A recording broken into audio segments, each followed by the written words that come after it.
말씀 보도록 하겠습니다. 로마서 7장입니다. 이 말씀을 새벽에도 한번 했던 부분이 있고, 또 우리 청년에서도 좀 한두 번 좀 봤었고요. 계속 그리스도 연합에 대해서 지금 의미를 전달하는 가운데 있고요. 이 말씀을 하는 어떤 방향과 작은 목적이 있다면, 이 구원에 대해서 좀 다각도로, 다방면으로 이 풍성한 구원을 우리가 좀 알아보고, 또 그 부분을 두고 좀 기도하기 원하고, 또 우리가 그냥 한 산만 쫙 정해놓고 구원을 넓히자는 게 아니라 그 주신 그 의미가 되게 풍성하기 때문에 그런 부분들 조금 발견하길 원하고, 또 그러는 가운데 또 안 들렸던 부분들이 있으면 좀 들려지고, 그런 좀 시간들을 삼고자 말씀을 좀 보게 되어집니다. 우리 로마서 7장 1절부터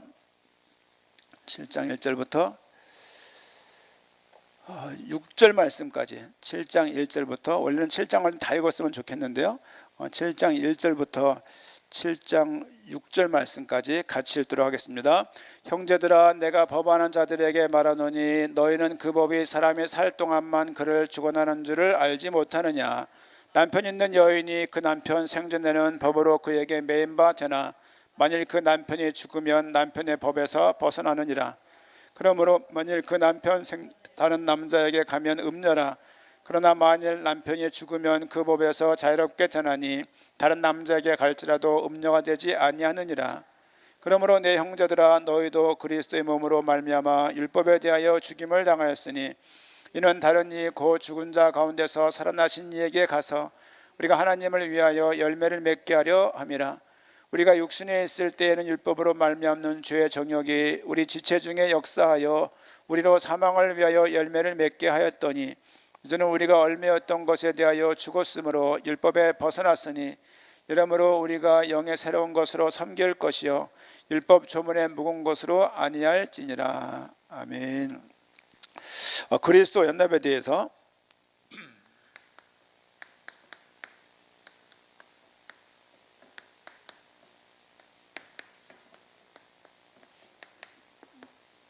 그리스도의 연합의 의미에 대해서 누누이 매번 수요일 날 구원의 서정을 말씀드릴 때도 계속 나왔던 부분들이고요. 그래서 우리가 몰랐던 부분이라는 게 아니라, 우리가 신앙생활 하다 보게 되면 중요한 것들을 많이 잃어버리는 것 같아요. 많이 잃어버리고, 또 일상생활 하다 보게 되면 놓치는 것도 많고, 또 힘해지는 것도 많고, 그래서 우리가 우리 구원에 대해서 조금 성경에서 이미 누구나 다 아는 부분이기 때문에, 하지만 진짜 그런가 한번 말씀을 좀 보고 또 묵상할 수 있는 그런 중요한 시간이 되면 좋겠다 생각이 되어집니다. 세상에서 모르는 비밀을 사실 우리는 알고 있는 거예요. 그렇죠? 우리가 하나님이라는 말할 때 그 하나님과 세상에서 말하는 그 하나님이 같지가 않습니다. 그렇죠? 세상에서 하나님은 그냥 절대자 개념이에요. 그리고 삼라만상이 너무 신기하니까 누군가 있어야 될 것 같아요.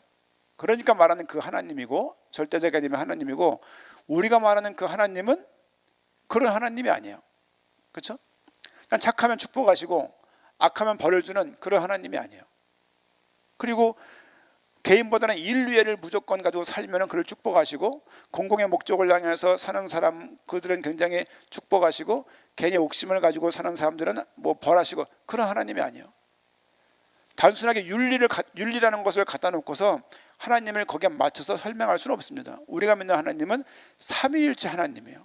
그렇죠? 우리의 구원을 계획하시고 작정하시고, 그 구원을 실행하시려고 이 땅에 하나님이신 성자 예수님께서, 성자 예수 그리스도께서 이 땅에 오셔서 그것을 실제 행하시고, 계획했던, 창세전에 구원했던 그 구원 계획을 다 이루시려고 이 땅에서 십자가로 죽으시고 부활하시고 승천하시고, 또 이 내용들을 본 사람들은 그렇다고 쳐요. 그것을 믿고 안 믿고. 우리는 안 봤잖아요. 이거를 안 본 이 사실을 알게 하고 믿게 하시는 그 역할을 성령님께서 하시는 거예요.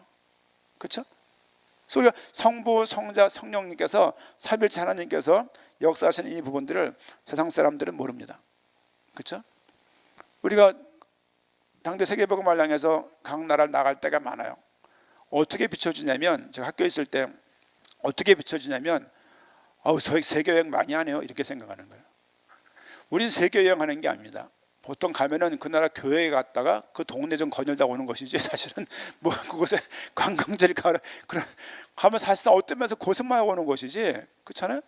갔다 와서 한 또 보름간 한 달간 또 아프기도 하고 몸이 체력이 소진돼 갖고 여행하는 게 아닙니다. 관광지 가서 셀카 찍고 그러는 게 아니에요. 그렇죠? 그러니까 그들이 믿는, 그들이 보는 것과 우리가 보고 있는 것이 다른 거예요. 또 어쨌든 하나님이 없으면 살아있을 때 잘 먹고 잘 살자. 제가 가장 걸리는 말이 있는데 그게 뭐냐면 왜 그래? 다 먹자고 하는 일인데, 이 말 제가 되게 싫어해요. 왜냐면 먹자고 하는 게 아니에요. 그렇죠? 우리가 당대 세계 뭐 밥 먹자고 하는 겁니까 이거? 그런 게 아니잖아요. 밥을 못 먹어도 해야 될 일이라고 우리가 생각하고 있는 거 아니에요. 그러니까 세상 사람들의 기준은 뭐냐면 왜 그래? 다 밥 먹자고 하는 일인데 그냥 화해해. 이렇게 말하는 것이죠. 뭐 그 말은 이해를 합니다만은 어쨌든 하나님을 본 사람들과 안 본 사람들은 기본 출발점이 많이 다른 것 같아요. 은혜, 우리가 은혜를 강구하지만 그들은 운이라고 말을 하는 거예요. 그렇죠? 또 하나님의 계획, 그럴 때 그들은 팔자 이렇게 얘기하는 거예요. 또 어떻게 하면 자녀를 복음으로 정말 잘 키울 수 있을까라고 말을 할 때 사회에서는 그냥 욕심적인 눈을 가지고 이 땅에 막 굴복하자 그들을 굴림하며 살아갈 수 있는 그런 아주 세상에서 요구하는 그런 엘리트, 실력가, 스펙 좋은 아이로 키우기 위해서 혈안이 되어 있어요. 그런 것들을 한두 군데서 보는 게 아닙니다. 그래서 아이의 성공을 위해서 아빠들이 얼마나 투자를 하고 얼마나 거기에 목을 메고, 그렇죠? 그러는지. 뭐 나쁘다고 말할 수는 없지만은 실제 하나님을 알고 모르는 것이 너무 많은 차이가 있어요. 이 구원도 마찬가지예요. 그렇죠? 착하면 구원받겠지. 이순신 구원받아야 되고 신샘당 구원받아야 되고 이일곡, 이황, 을지문덕, 강감찬 다 구원받아야 되는 것이죠. 우리는 그런 시각이 아니잖아요. 이런 걸 볼 때 세상 사람들이 참 많이 모른다라고 생각을 하지만 우리도 알고 있는 그 부분들이 진짜 성경에서 요구하고 있는 만큼 원래 그들을 진짜로 알고 있는 건가를 계속 그런가 한번 살펴보고 묵상해보고 알아가는 부분들은 굉장히 중요하다고 생각이 되어지고, 오늘은 그래서 연합의 비밀에 대해서 의미에 대해서 말씀을 좀 보고 원하는데, 우선 1절부터 말씀을 좀 본문 말씀을 좀 이해하도록 하겠습니다. 7장 1절 말씀 보니까 형제들아, 사도 바울이 로마 교회에 쓰고 있는 거예요. 7장까지 오기 전에 과정을 잠깐 말씀드리면 1장에서는 이방인들 너희 죄인이야. 1장 초반에 복음이 뭔지를 정의하고 있어요. 복음은, 그렇죠? 주 예수 그리스도 신이라. 복음이 뭐냐? 선자를 통해서 미리 계속 했던 얘기들이에요. 근데 그것이 하나님의 아들에 대한 내용이고, 그분이 누구냐? 그분이 주님이신데 그분이 예수님이시고 그분이 그리스도 역할을 하셨다는 거예요. 그래서 1장 2, 3절인가요? 1장 2, 3, 4절인가요? 복음은 요약해 되면 2절에 복음이라고 나오고 4절 그 끝부분에 주 예수 그리스도 신이라고 말씀이 나와 있기 때문에, 복음이 뭐냐? 주 예수 그리스도. 복음이 뭐냐? 예수가 하나님이시고 그리스도이심을, 그 내용이 복음인 거예요. 이 내용을 말을 하고 이방인들은 그러나 이것을 알려고 하지도 않고 알 수도 없다. 그러나 그들은 핑계할 수 없다. 그렇게 말을 하면서 이방인은 죄인이다 이렇게 말하고 있어요. 2장에서는 뭘 말하고 있습니까? 유대인들은 낫냐? 그렇지 않다. 그들은 율법을 가지고도 사실은 행하지 않고 오히려 그들도 하나님을 모르는 것은 똑같다. 유대인이 죄인이다. 2장이에요. 3장이 뭘 말하고 있습니까? 그래서 이방인과 유대인들이 모두 죄인이다 라고 말하고 있는 것이 로마서 3장입니다. 4장에서 뭐라고 말하고 있습니까? 하지만 그들을 믿음을 통해서 구원했다. 이 믿음은 인간의 의지적인 그 편에서의 믿음이 아니라 하나님이 그들에게 설득하고 복종케 하고 순종케 해서 그들에게 자발적으로 주신 성령의 선물이 믿음인 거예요. 그 믿음을 통해서만이 구원받을 수 있다 라고 말하고 있고, 5장에서 뭘 말하고 있습니까? 뭘 믿습니까? 죽음을 믿는 거예요. 예수 그리스도의 죽음을 믿는 거예요. 그 죽음과 우리가 동참해 있는 거예요. 연합되어 있는 거죠. 아담의 그 죄가 우리 죄였고 실제 그 죄를 위해서 그리스도가 죽으셨다. 6장 뭘 말하고 있습니까? 5장의 죽음이니까 6장은 부활이 되는 거예요. 부활을 말하고 있어요. 부활과도 너희가 연합되었다 라고 말하고 있는 거예요. 그렇게 하다가 7장에 딱 넘어오는 거예요. 그러니까 굉장히 중요한 거죠. 죄인이라는 것을 말하고 있고 죄의 믿음, 죽음, 부활을 말하고 있는 거예요. 그 다음에 6장 내용이 5장 내용이 죄와 연합. 너희도 죄인. 그러나 그리스도가 그 죄를 해결했어. 6장도 부활과 너희는 연합되어 있어. 너희는 지금 의인이냐 그 얘기야. 그 다음에 7장에 넘어와서 그걸 뭔가가 합해서 결론을 내릴 것 같잖아요. 그렇죠? 7장 1절 그런 좀 눈을 가지고 봅니다. 형제들아 내가 법하는 자들에게 말하노니 너희는 그 법이 사람이 살 동안만 그를 죽어나는 줄 알지 못하느냐. 법이 있죠. 법은 사람이 살아있을 때만 제한받는 거예요. 죽어있는 사람한테 아무리 법을 적용해도 법을 행할 수가 없는 거죠. 그렇죠? 갑자기 법 이야기를 꺼내요. 7장 2절 말씀 보니까 남편 있는 여인이, 갑자기 남편 얘기를 하죠. 남편 있는 여인이 그 남편, 지금 중심은 누구냐면 여인이에요. 여인. 그렇죠? 남편이 아니야. 여인이 지금 그 주 메인이죠. 남편 있는 여인이 그 남편 생전에는 법으로 그에게 매인 바 되나 만일 그 남편이 죽으면 남편이 법에서 벗어나느니라. 남편이 죽으면 아내는 그때부터 남편에 대한 의무, 책무, 어떤 그 도리를 안 해도 되는 거죠. 남편의 지배 아래 있다가 남편이 죽으면 끝나는 거예요. 법을 말을 냈고, 법을 말을 냈고요. 그 다음에 남편을 말하는 것이죠. 그렇죠? 법과 남편. 그래서 그 남편이 죽으면 남편의 법에서 벗어나느니라. 3절 말씀 보니까 그러므로 만일 그 남편 생전에 다른 남자에게 가면 음녀라. 그러나 만일 남편이 죽으면 그 법에서 자유롭게 되나니 다른 남자에게 갈지라도 음녀가 되지 아니하느니라. 남편이 살아있을 때는 남편에게 소속되어 있는 거예요. 남편이 죽은 거예요. 그래서 그 부인은 편한 말로 해방된 거예요. 그렇잖아요. 해방된 거죠. 그러니까 이 얘기를 왜 하고 있겠습니까? 4절 말씀 보니까 그러므로, 그러니까 1, 2, 3절을 결론 내리는 거죠. 그러므로 내 형제들아 너희도 그리스도의 몸으로 말미암아 율법에 대하여 죽임을 당하였다. 그렇죠? 율법에 대해서 보세요. 법이 사람이 죽으면 효력이 없어요. 남편이 죽으면 남편은, 아내가 남편에 속해 있다가 남편이 죽으면 아내는 자유한 거예요. 우리가 율법에 원래 속해 있다는 것을 전제하는 거예요. 율법에 속했었는데 율법에 대하여서 죽은 거예요. 그렇죠? 죽었기 때문에 더 이상 율법은 너희를 좌지우지할 수 없다. 너희를 장악할 수 없고 너희를 통제할 수 없다는 말을 하고 있는 거예요. 그렇죠? 좀 더 내용을 보게 되면요. 율법에 대하여 죽임을 당하였으니 이는 다른 이 곧 죽은 자 가운데서 살아나신 이에게 가서 우리가 하나님을 위하여 열매를 맺게 하려 함이라.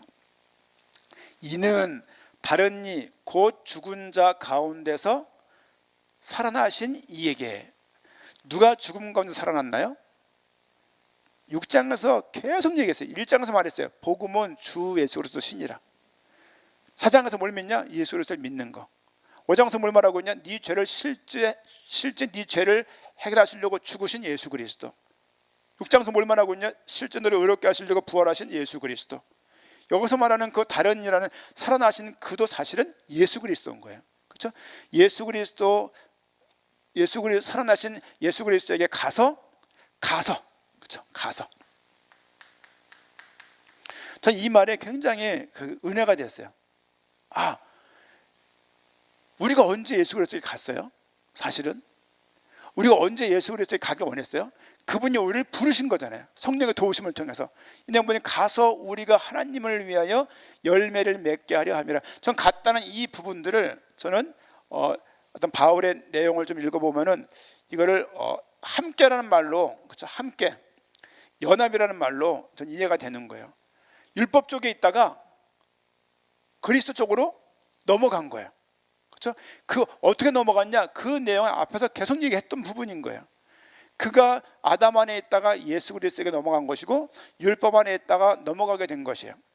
왜 넘어갔냐? 잠깐 제가 금요일날 첫 번째 말씀드렸어요. 율법을 주신 목적이 뭐냐라고 말씀드렸어요. 사람들에게 있는 그 죄를, 진노를 알게 하기 위해서. 왜 진노를 알아야 되냐? 그 진노가 큰 것임을 알아야 되는 거예요. 그 진노를 해결한 자가 누구냐? 예수 그리스도시라는 거예요. 어떻게 해결했냐? 그 진노를, 그 죄를 위해서 실제 대신 죽어주신 분이 계신데 그분이 예수 그리스도시고 그분이 살아났다는 거예요. 그분과 지금 우리가 함께 하고 있다는 얘기예요. 이것을 연합이라고 보고 있고, 저는 이것을 그냥 우리 결혼, 이렇게 혼인, 그러니까 그리스도 신부인, 그런 내용들이 쉽게 이렇게 내용이 이렇게 저한테는 이렇게 좀 이렇게 말할 수 있는 확신이 들더라고요. 그래서 결혼 얘기 안 하고 있어요. 여기서는요. 안 하고 있는데 앞에 한 얘기들이 이미 결혼 얘기를 하고 있고 법 얘기를 하고 있고, 이 얘기를 왜 했냐면 지금 4절 말씀을 이거 말하려고 실제 말씀을 앞에 걸어놓은 거예요. 실제 그래서 우리가 그리스도 살아나신 부활하신 그리스도와 우리가 함께 그에게 가서 그와 우리가 결혼하였구나, 그와 우리가 함께하게 되었고 그와 함께 연합되었구나라고 저 개인에게는 내용들이 이렇게 이해되어지는 거죠. 그래서 좀 넘어가 보니까 5절, 우리가 육신에 있을 때에는 율법으로 말미암는 죄의 정욕이 우리 지체 중에 역사하여 우리로 사망을 위하여 열매를 맺게 하였더니, 원래 육신에 있을 때는 율법 때문에 계속 율법 잡혀 있었기 때문에 사망의 왕 노릇하였기 때문에 모든 것들을 사망의 왕을 위해서 해야만 했던 것들이에요. 그렇죠? 6절 말씀 보니까 이제는 우리가 얽매였던 것에 대하여 죽었으므로 우리가 죽었다는 거예요. 뭐에 죽었냐? 율법에 대해 죽었다. 남편에 대해 죽었고 법에 대해서 죽은 거예요. 그렇죠? 우리가 얽매였던 것에 대하여 죽었으므로 율법에 벗어났으니 이러므로 우리가 영의 새로운 것으로 섬길 것이요 율법의 조문에 묵은 것으로 아니할지니라 라고 말씀을 정리하고 있습니다. 인간은요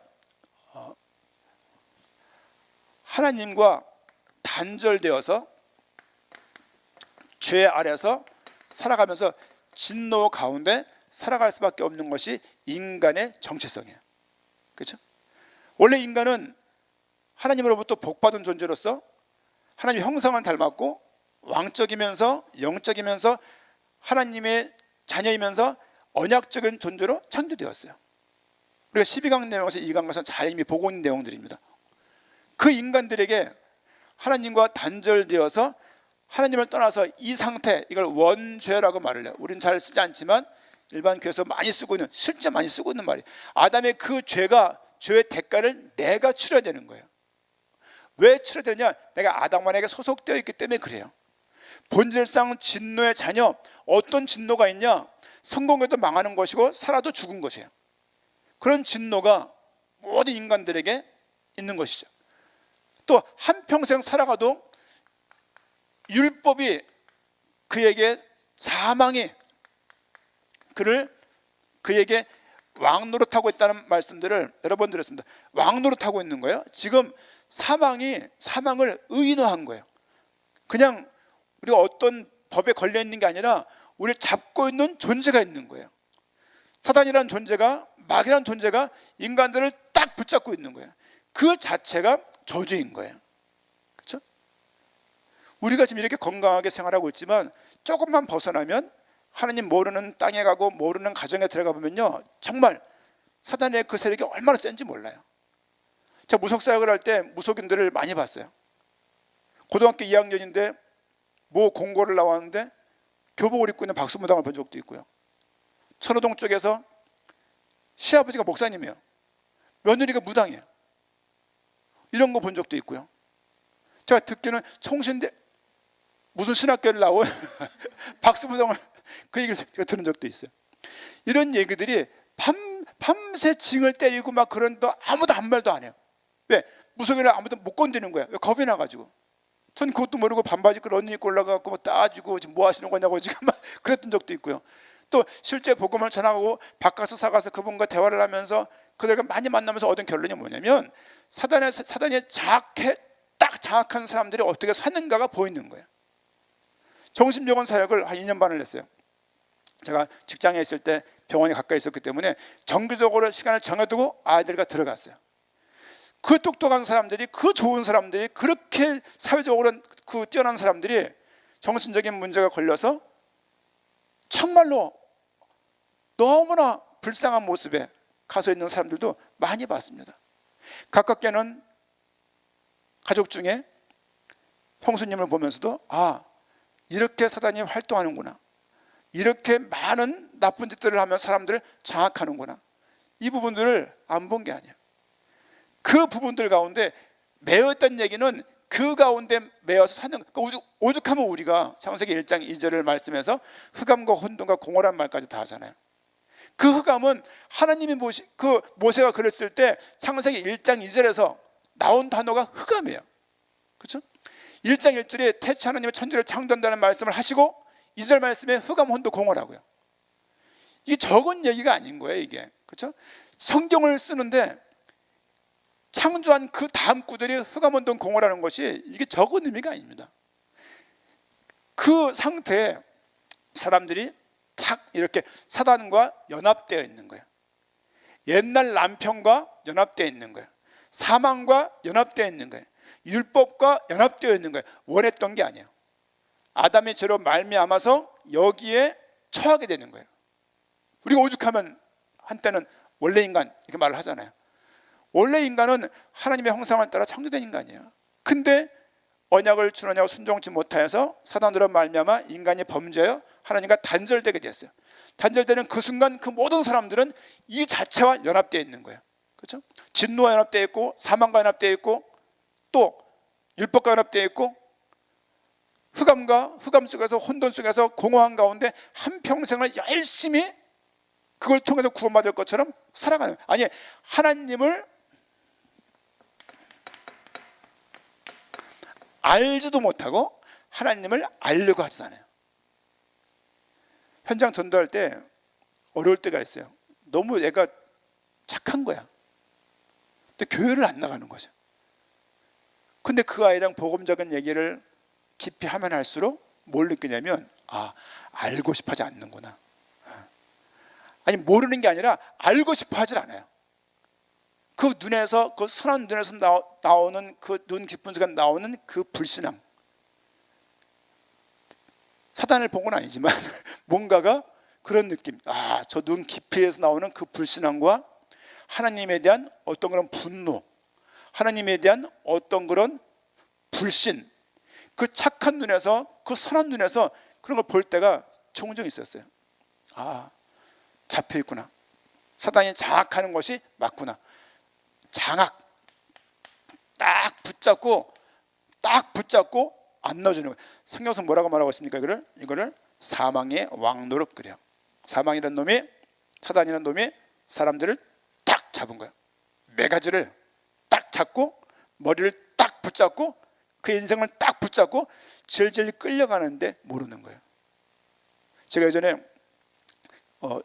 초년 시절 때 어느 게 지하교 전도사 있을 때 복날이 있어요. 복날. 그때는 그게 좀 많았어요. 오토바이가 개를 이렇게 넣어서 철장 안에 넣어서 가더라고요. 아마도 가는 것 같아요. 근데 이제 개 한 마리가 줄 묶인 거예요. 이렇게 다 못 넣었어. 개를 너무 많아서. 오토바이가 쭉 가다가 좌회전을 쭉 가는데요, 개가 못 따라가잖아요. 개가 붕 떠가지고 세워놓은 그 맥주 박스에 탕 부딪히는 거야. 깨갱 그러는 거죠. 끌고 나가는 걸 한참 봤어요. 그때 한참 전도할 때이기 때문에 연남동에서 무술원장 들어갈 때였어요. 뭘 느꼈냐면 저렇게 매여 있구나. 저렇게 한 거 할 수가 없는 거예요. 한 거 할 수가 없고 피할 수가 없고 어떻게 숨을 쉴 수가 없는 거죠. 왜? 딱 장악되어 있는 거야. 굳이 이것을 각 가문과 가정에 있는 많은 것들, 그걸 다 들어서 여러분 다 이미 경험한 부분이기 때문에 말하고 싶지 않습니다. 어쨌든 사단에게 잡혀 있는 거예요. 그것도 연합이에요. 누가 연합이냐? 사단과 연합되어 있는 거예요. 아니, 아담과 연합되어 있는 거예요. 율법과 사망과 연합되어 있는 거예요. 이 부분들을 안 믿는 사람들이 이 내용을 알겠습니까? 선할 수도 있고 그리스도를 성인이라고 말하면서 본받겠다라고 따라할 수도 있고요.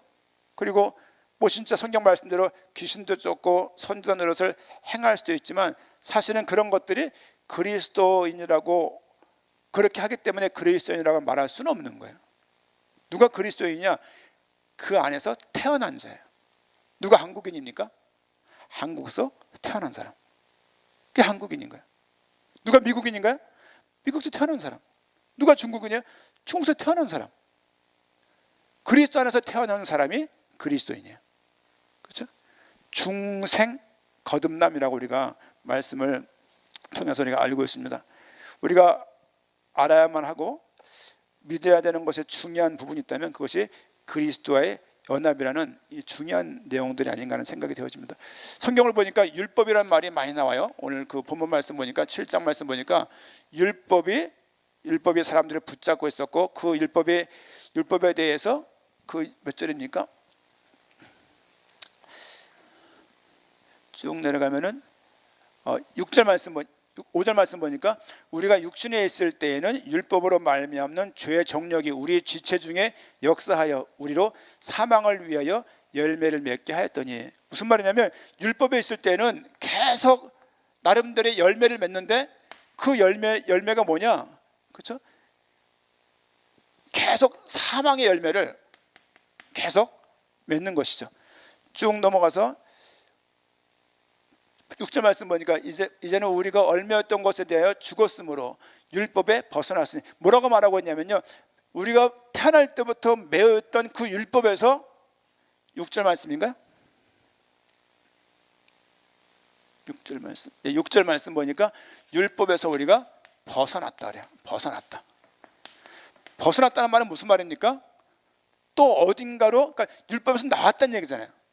율법에서 나온 그 사람은 이게 율법이에요. 율법이 있고 또 은혜, 생명이 있는데요, 율법 안에 벗어난 사람은, 율법 바깥으로 나갔다는 이 말은 모든 사람들은 율법 아니나 은혜 안에 둘 중에 하나는 소속되게 되어 있어요. 사망에 있던가 생명에 있던가, 빛에 있던가 어둠에 있던가, 아담 안에 있던가 마지막 아담 안에 있던가, 그것이죠.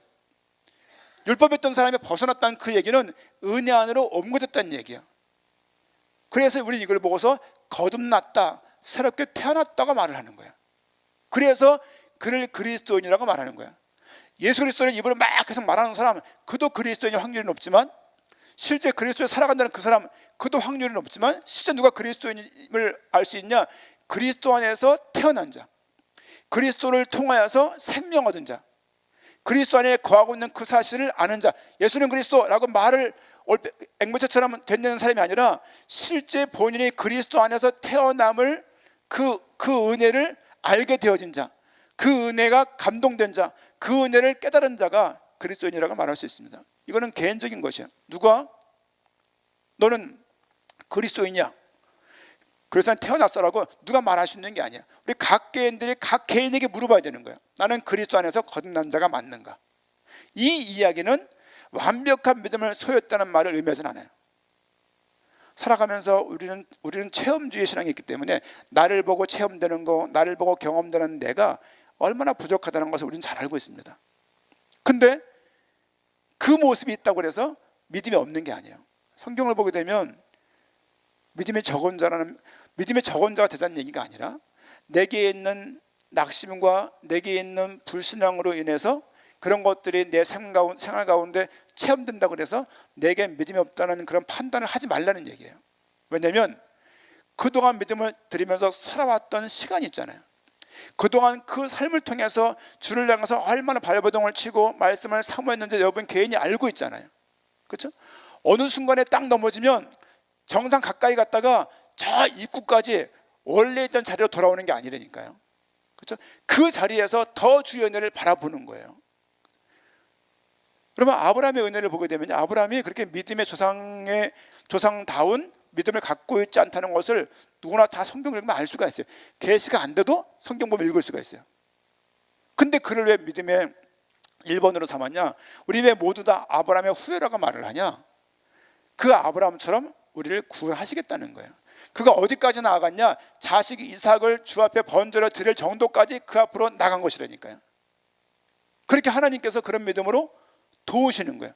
우리는 원래 율법 아래서 율법에 잡힌 자로 한평생을 살았던 자였음을 알고 있는 것이죠. 그렇죠? 그러나 이 율법에 대해서 어떻게 벗어났습니까? 예수 그리스도께서 이 율법의 요구를 충족시키신 거예요. 이 율법을 만족시키신 거예요. 이 율법의 모든 요구하는 바를, 그걸 다 하나님이신 예수 그리스도가 이 땅의 본인을 비하하셔가지고 천사보다 낮은 곳으로 율법 안으로 들어와서 율법을 만족시킨 거예요. 동물이 필요하지 않고 하나님의 신 그분이 자기의 피로 이것을 만족시킨 거예요. 더 이상 율법은 요구할 수가 없는 거예요. 왜? 다 갚아버렸어요. 이걸 보고 속죄 그래요. 속전집을. 대신 우리를 위해서 다 속하신 거예요. 다 내가 낼 어떤 빚을, 내가 낼 차비를 앞에 가는 우리 아버지가 다 내버린 거예요. 하나님이신 예수 그리스도께서 선지자 제사장 왕으로 이 땅에 오셔서 하나님과 단절된 문제와 제 문제, 사단의 문제를 실제 십자가 죽음과 부활로서 이것을 끝내신 거예요. 끝냈기 때문에 더 이상 우리를 향해서 뭘 달라고 요구할 수 없다. 사단이 율법을 통하여서, 죄를 통하여서 우리를 공격할 수 있지만 우리를 지배할 수는 없다. 그 부분에 대해서 여러분이 저 깊이 동의가 돼야 돼요. 동의가 되고 이 부분이 계속 알아가지고 이 부분이 계속 큰 글자로 보이고 이 부분이 계속 크게 보여야 됩니다. 연합이란 이 부분이 우리 가운데 풍성해지는 만큼 내게 준 구원이 얼마나 큰지를 알 수 있을 것입니다. 그렇죠? 더 이상 율법이 7장 6절 좀 아까 읽었던 말씀대로 우리가 무슨 말을 하려? 율법이 죄냐? 이제는 우리가 얽매였던 것에 대하여 죽었으므로 율법에서 벗어났으니. 율법에서 율법은요 악한 것이 아닙니다. 성경을 보게 되면 12절 말씀에 7장 12절 율법은 거룩하고 계명도 거룩하고 의로우며라고 말하고 있어요. 또 선하다. 율법이 선한 것을 어떻게 알 수 있냐면요, 우리가 율법을 다 지킬 수가 없는 거예요. 그렇죠? 율법을 다 못 지킬 때 우리에게 죄의식이 드는 거예요. 왜? 그게 선한 것이기 때문에. 또 다음 구절 보면은 14절 말씀 보니까 우리가 율법은 신령한 줄 알거니와. 율법은 신령한 것이에요. 신령한 것이고 선한 것이고 의로운 것이고 거룩한 것이에요. 이 율법을 통해서 뭘 알 수 있냐? 네가 죄인인 것을 알 수 있다고요. 네가 죄인인 것을 알 때, 너에게 죄가 있다는 것을 알게 될 때 죄 문제 해결을 위해서 드디어 하나님을 찾게 되어 있는 거예요. 내가 죄인인 것을 모르니까 하나님도 필요 없는 거죠. 내가 죄인인 것을 모르면 내가 원래 어떤 인간인지도 모르는 거예요. 그렇죠? 내가 죄를 알 때 죄를 해결할 수 있는 메시아가 필요하다고 계속 성경에서 말을 하고 있잖아요. 아담과 하와가 범죄했을 때 가죽 옷을 입혔어요. 아브라함이 자식 이삭을 드릴 때 그 못 죽이게 하고 대신 수양을 드렸어요. 출애굽할 때 대신 유월절 어린 양의 피를 바르게 했어요. 또 모든 항상 제사 지낼 때마다 동물의 피를 흘리게 했어요. 이 모든 것들이 그리스도의 죽음과 연결되어지는 거예요. 그리스도가 이 땅에 참 제사장으로 오신 거예요. 오셔서 뭐였냐? 참 제사를 드리신 거예요. 참 제사를 드리시면서 이 율법의 요구를 다 만족시킨 거예요. 더 이상 우리가 갚을 필요가 없는 거예요. 한평생 갚을 필요 없다고 되뇌일 것이 아니라 내가 어떤 곳으로 옮겨졌는지가 계속 보여져야 되는 거예요. 옛 남편이 율법이라면 지금 남편은 은혜인 거예요. 옛 남편이 아담이라면 지금 남편은 그리스도인 거예요. 옛날 남편은 나에게 계속 요구를 했어요. 이거 해라 저거 해라. 해낼 수가 없는 거예요.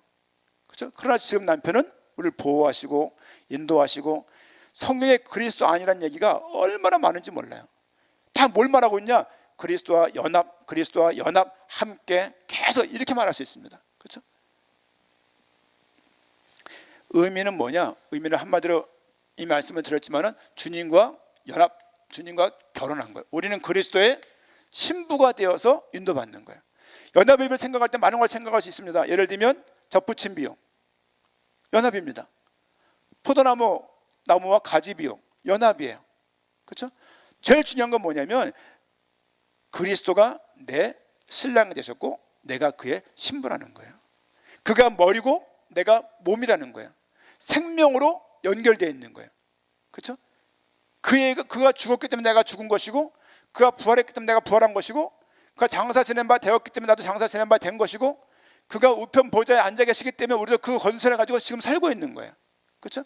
옛날 남편을 그리워하는 것은 죄입니다.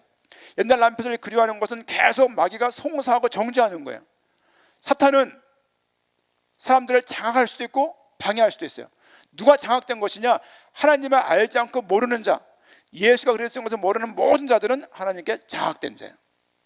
그러나 오늘 7장의 하반절 보게 되면 바울의 고민이 나와요. 내가 다 알겠는데 마음으로는 하나님을, 그러나 육신으로는 계속 죄의 법을 행하고 있다. 이거 어찌할꼬? 말씀 볼까요? 7장 마지막 부분은요, 7장 25절인가요? 7장 25절 같이 한번 읽겠습니다. 우리 주 예수 그리스도로 말미암아 하나님께 감사리로다. 그런즉 내 자신이 마음으로는 하나님의 법을, 육신으로는 죄의 법을 섬기노라. 애매모호한 이런 상태가 우리에게 있다는 거예요. 내가 죽음도 믿고 죽음과 연합되었고 부활과 연합되었고 내가 율법에 다 충족시킨 것도 알고 있고 율법에 죽은 걸 다 알고 있지만 나는 지금 늘 이 상태에 있다는 거예요. 제가 쉬운 성경을 좀 더 읽어드리면요, 더 의미가 여러분에게 빨리 갈 것 같습니다. 7장 25절 제가 읽겠습니다. 들어보세요. 우리 주 예수 그리스도로 인하여 하나님께 감사합니다. 그러므로 나는 마음으로는 하나님의 법에 복종하는 반면 죄악된 본성으로는 제 법에 복종하고 있습니다. 문장을 잘 보세요. 우리 주 예수 그리스도로 인하여 하나님께 감사합니다. 감사합니다 해놓고 드리는 말씀이 뭐냐? 그러므로 나는 마음으로는 하나님의 법에 복종하는 반면 죄악된 본성으로는 죄의 법에 복종하고 있습니다. 보세요. 마음으로는 하나님의 법을 쫓고 있고 추구하고 있고 따라가고 있지만 죄의 본성은, 내 원래 본성은 자꾸 죄의 법을 향해서 달려가고 있는 거예요. 이것이 바울의 고민이었고 우리 평생의 고민입니다. 그렇죠? 주를 위해 살고 싶은데 모습이 그렇지가 않은 거예요. 흠도 섬도 없는 모습으로 나가고 싶은데 우리 저 안에 꿈틀거리는 죄의 본성이 있는 거예요. 뭘 할 수 있냐? 옛 자아가 죽었지, 옛 십자가에 내 몸에 못 박힌 것이지 옛 본성은 살아있는 거예요. 주를 향하는 마음이 있지만 이 안에 옛 본성이 남아있는 거예요. 그래서 성화라는 과정을 통해서 자라게 하시는 거예요. 그래서 아는 것과 믿는 것에 계속 알아가고 계속 믿어가야 되는 거예요. 믿음은 어느 한순간의 얘기가 아니에요. 32살 때 그 믿음은 말하는 게, 아브라함 때 처음에 믿음으로 봤으면 구원을 하나님 입장에서는 시켰겠습니까? 근데 그를 어디까지 키워나가느냐, 자식 이삭을 드리기까지 키워나간다는 거 보면은 믿음이 자라갔다는 것을 볼 수가 있어요. 믿음이 성장해 나가는 거예요. 믿음이 계속 앞으로 나가는 거예요. 내가 보기에는 너무 많이 체험이 되는 거죠. 너무 연약한 모습이. 그래서 내가 나를 볼 때 점수를 잘 줄 수가 없는 거예요. 그런데 하나님 말씀을 읽어보게 되면 그런 줄 알고 네가 아직 죄인 됐을 때 불렀다니까. 이 말 자체가 의미가 큰 말입니다. 네가 살려고 마음먹을 때가 아니에요. 네가 내가 좀 죽어있네 이거 아닌다라고 깨달았을 때가 아니에요. 아니면 내가 오늘 내가 주어서 화이팅하면 잘 믿어야지 이렇게 마음먹거나 결단할 때가 아니라 죄인 되었을 때 우리를 위해 죽으셨다고요. 죄인 되었을 때. 지금 우리가 살아있잖아요. 연약하지만 부족하지만 살아있잖아요. 우리가 신부지만 이런 모습에 있다는 거예요. 내가 신부지만 신랑의 좀 격이 안 맞는 거야. 그럼에도 불구하고 계속 뭐려고 하시냐. 생각해 보세요. 머리가 누리는 축복을 몸이 못 누립니까? 연결되어 있는데 몸이 누리는 축복을 머리가 모르겠습니까? 우리 구혜진 자매가 있는데 결혼을 했어요. 남편이 좋은 집을 샀어요. 누구 거예요? 남편 거예요? 아닐 거죠. 남편 모든 것이 내 거라니. 이게 무슨 말이냐면은 그리스도에게 있는 지금 현실, 그리스도에게 있는 지금, 그리스도에게 있는 권능, 그리스도에게 있는 축복, 그 안에 있는 평안, 이 모든 것들이 누구 거다? 내 거다. 그렇죠? 여러분, 이 연합을 그렇게까지 생각해내지 않으면 연합의 의미는 필요가 없는 거예요. 이거는. 구원이라는 얘기는 우리가 이루어 나가는 것도 있지만 하나님께서 이루어 나갈수록 도우신다는 거예요.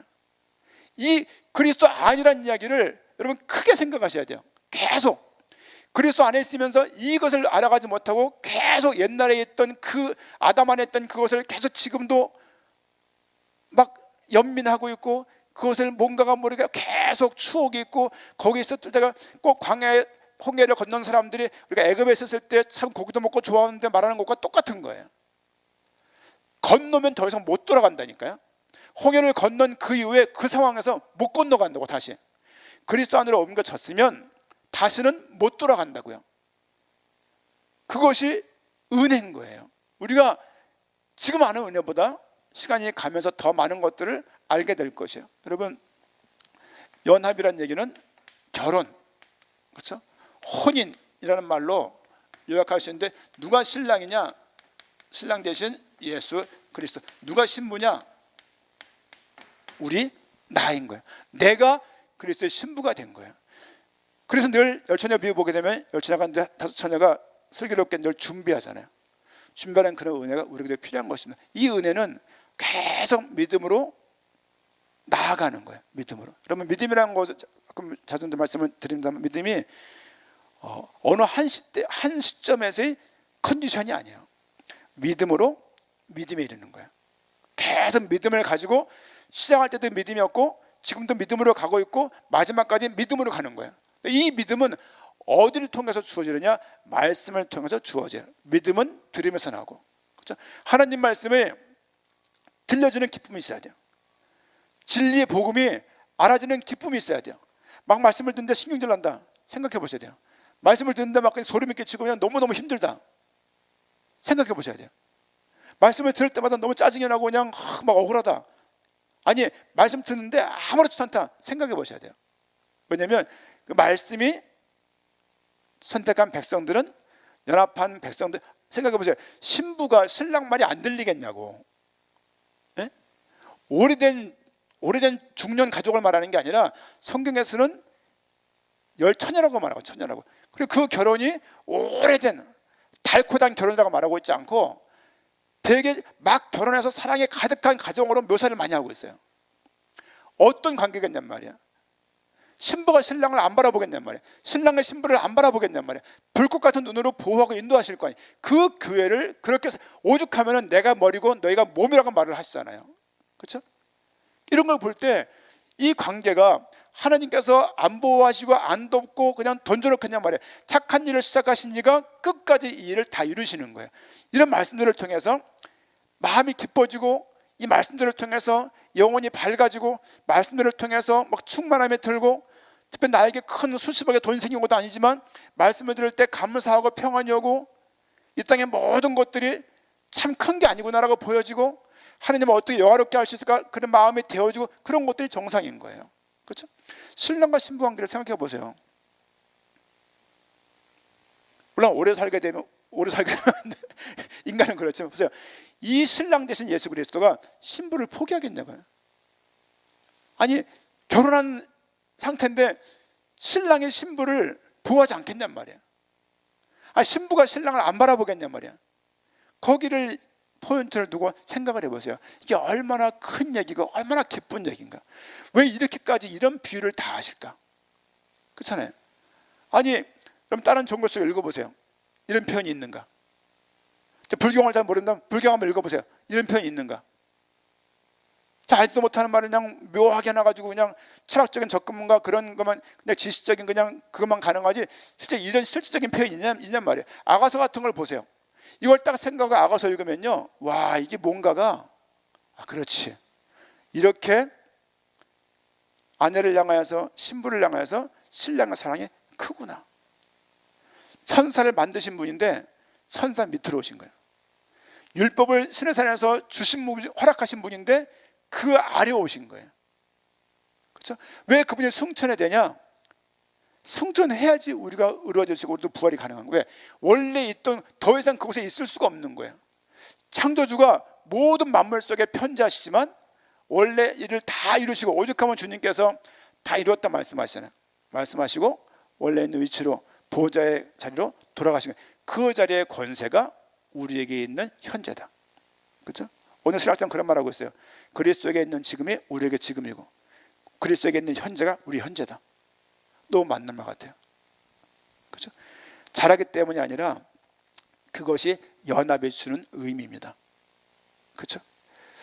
계속 살아가면서 부족할 수 있지만 그렇다고 해서 결혼이 파기가 되는 게 아니에요. 이제 보니까 신부가 마이너스 20점이네.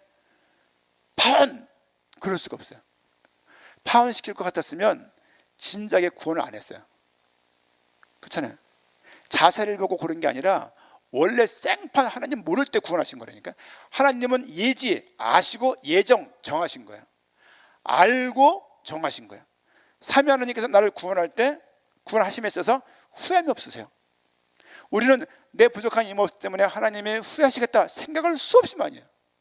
수없이 많이 하지만 성경 여고적을 다 읽으면 얻은 결론이 뭐냐면 하나님께서 나를 그토록 사랑하셨구나. 그때 말하는 게 사랑이에요. 그렇죠? 막연한 인류의 위를 위한 사랑, 동네 쓰레기 줍는 사랑 다 중요하죠. 중요한데 그것을 그리스도 사랑과 동일시킬 수 없는 거예요. 동일할 수가 없는 거예요. 주님의 보호하심과 함께하심과 인도하심이 삶 가운데 영원한 거예요. 영원한 은혜가 이 말씀 하시려고 지금 법 아래에 있을 때, 남편 아래에 있을 때 이 말을 하는 이유가 뭐냐면 너희가 이제는 법 아래에 있지도 않고 그 남편 아래에 있지도 않고 지금은 법에서 해방되었고 은혜 가운데 들어와줬으며 그 남편과 있지 않고 새로운 남편에게로 왔단 얘기예요. 법적으로 새로운 남편으로 오게 된 거예요. 그렇죠? 주님께서 뺏어온 게 아니에요. 그걸 다 지불하시고 우리를 초청한 거예요. 이 얼마나 감사한 일입니까? 율법에 대해서 우리는 죽었습니다. 율법이 우리를 통치할 수 없고 율법이 우리를 정죄할 수가 없어요. 그렇죠? 한편 살아가면서 남편에게 있는 그 모든 영광이 내 건 거야. 내 거. 이거는 아동틱한 얘기지만 실제예요. 남편에게 있는 모든 것이 아내 거라고요. 우리가 실제 현실 속에서 다 경험하는 부분이잖아요. 제 게 어디 있어요? 다 현사목 거지. 예를 들어 현사목 거에서 다 내 거지. 그렇잖아요. 물론 부부간에 정확한 분들도 계십니다만은 근데 그리스도께서는 그 바울이 지금 여기에 바울이 결혼을 안 했다면서요. 안 했는데 여기에 억점을 둬서 말을 하는 거예요. 그 살아나신 이에게 가서 갔다는 말이 무슨 말일까? 그와 연합되었구나. 왜? 앞에 5장과 6장에서 그 얘기를 하고 있거든요. 연합되었다. 그래서 끝내 우리는 그분과 혼인한 사이고 그분의 인도하심 가운데 우리가 길을 가고 있는 거예요. 우리 구원을 그 신랑 되신 예수 그리스도께서 이루시지 않겠냔 말이에요. 아내가 아파요. 버리고 도망갈 남편이 있나요? 있더라고요. 있는데 그건 이제 이 땅의 이야기고 남편 대신 그리스도께서 우리가 부족할 때 버리고 가겠냔 말이에요. 저쪽에서 평가하고 계시겠냔 말이에요. 아니면 한 번만 더 걸려 너 3번째야. 이게 고문의 정 그려가면서 너 지금 10번째야. 너 한 번 더 하면 번개 친다. 이렇게 하시겠냔 말이에요. 하나님의 그 사랑이 당대 세계복음을 하면서 언급을 잘 못하는 단어지만 하나님의 이 사랑이 계속 우리에게 발견되면 좋겠어요. 신랑의 이 사랑이 우리에게 계속 발견되면 좋겠어요. 말씀을 몇 구절 읽고 말씀을 정리하도록 하겠습니다. 로마서 8장 16절입니다.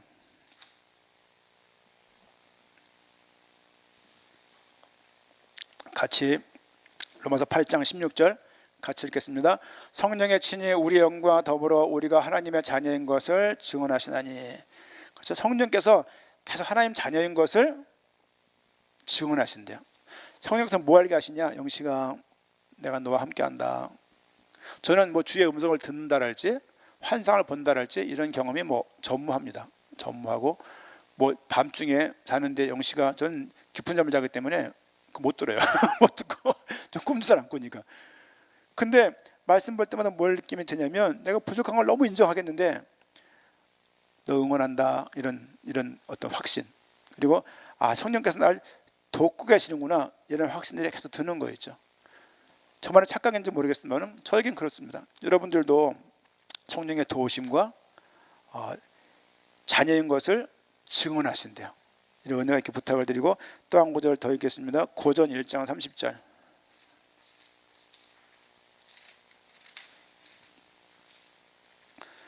고전 1장 30절 말씀 같이 읽겠습니다. 너희는 하나님으로부터 나서 그리스도 예수 안에 있고 예수는 하나님으로부터 나와서 우리에게 지혜와 의로움과 거룩함과 구원함이 되셨으니. 보세요. 너희는 하나님으로부터 나왔고 그리스도 예수 안에 있고 하나님으로부터 선택되었고 지금은 그리스도 안에 있는 거예요. 그렇죠? 그리스도에게 맡긴 거예요. 그리스도가 말했던 하나님 뜻이 뭡니까? 내게 맡겨진 자를 한 명도 잃어버리지 않는 거였어요. 그렇죠? 예수는 하나님으로부터 나와서 우리에게 지혜와 의로움과 거룩함과 그가 구원함이 되셨죠. 에베소서 5장 29절입니다.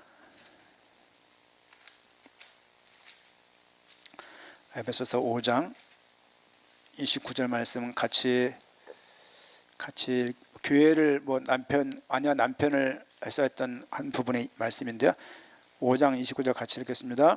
누구든지 언제나 자기 육체를 미워하지 않고 오직 양육하여 보호하기를 그리스도께서 교회에게 함과 같이 하나니. 뭐하고 계시냐? 양육하고 보호하신대요. 그렇죠? 양육하고 우리를 보호하시는 거예요. 그렇죠? 그리스도가 교회를 어떻게 하냐? 그 교회를 양육하고 보호하시는 거예요. 신랑 하신 그분이 어떻게 하냐? 우리를 양육하고 보호하시는 거예요.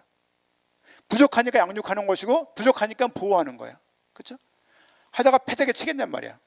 뻥 차버리겠냔 말이야. 여러분, 믿음이 약해질 때 성령의 도우심을 간구하세요. 믿음이 약해질 때 은혜 달라고 기도하셔야 돼요. 그냥 될 대로 되라고 두면 안 되시고 한참 돌아갑니다. 그렇죠?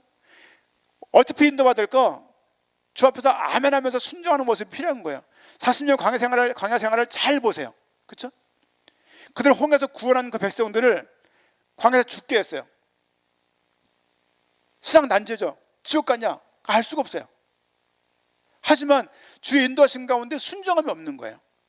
의지를 들여서 계속 바라보고 나아가야 되는 거예요. 의지하고 나아가야 되는 거예요. 부족하면 간구하세요.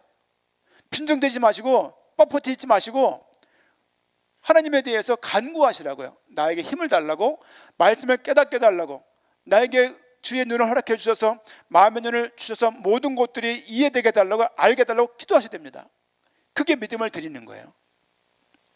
말씀 한 구절 더 봅니다. 우리 에베소서 2장 6절입니다.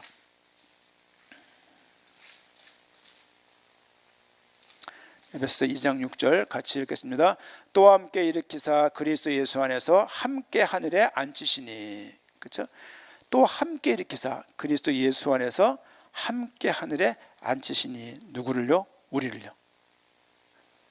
그 앞에 뭐가 있습니까? 쭉 앞에 2장 1절 보면요, 허물과 죄로 죽었던 너희를 살렸다고 말하고 있고요.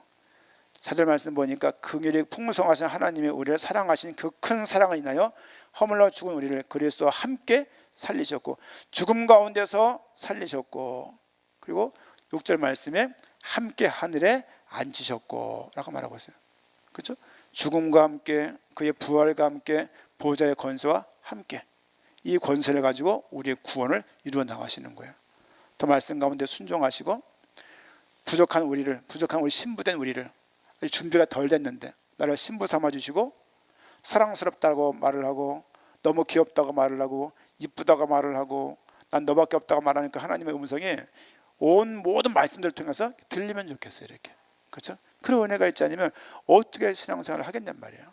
당대 세계복음화는 악어로 깡을 하는 게 아닙니다. 강한 사람만 가는 게 아니에요. 이 은혜가 가득할 때 나라를 사랑해야 독립국으로 나가서 자기 몸을 초기와 같이 버리는 거 아니에요. 이 복음에서 사랑이 없으면 의무로 이걸 하겠냔 말이에요. 의무로 이렇게 당사복회를 갈 수 있겠냔 말이에요. 갈 수가 없습니다. 그렇죠? 그런 사랑의 마음이 있어야 이 일을 감당할 수 있는 거예요. 눈 빨개가지고 이거 말하는 거 다른 거 말하면 저주받아 이렇게 말해버리면은 이 복음이 모를까? 복음도 아닌 것들에 붙잡혀서 편을 가르고 그거 가지고 평가하고 그거 가지고 찌르고 하는 것들은 유익하지 못합니다. 이 복음 가운데 우리 각자 개개인들이 그리스도의 신랑 되신 사랑이 얼마나 큰지, 하나님의 은혜가 얼마나 큰 것인지를 발견하고, 아, 내가 그런 의미 가운데 연합된 가운데 구원받게 되었구나, 내가 지금 그리스도 안에 거기에 그렇게 머물러 있구나, 이 은혜가 발견되기를 부탁을 드리고, 또 한 주간 동안도 수고하셨는데 이 말씀이 큰 위로가 되시기 부탁을 드리고 이 말씀 가운데 깊이 들어가는 모습들이 있어야겠습니다.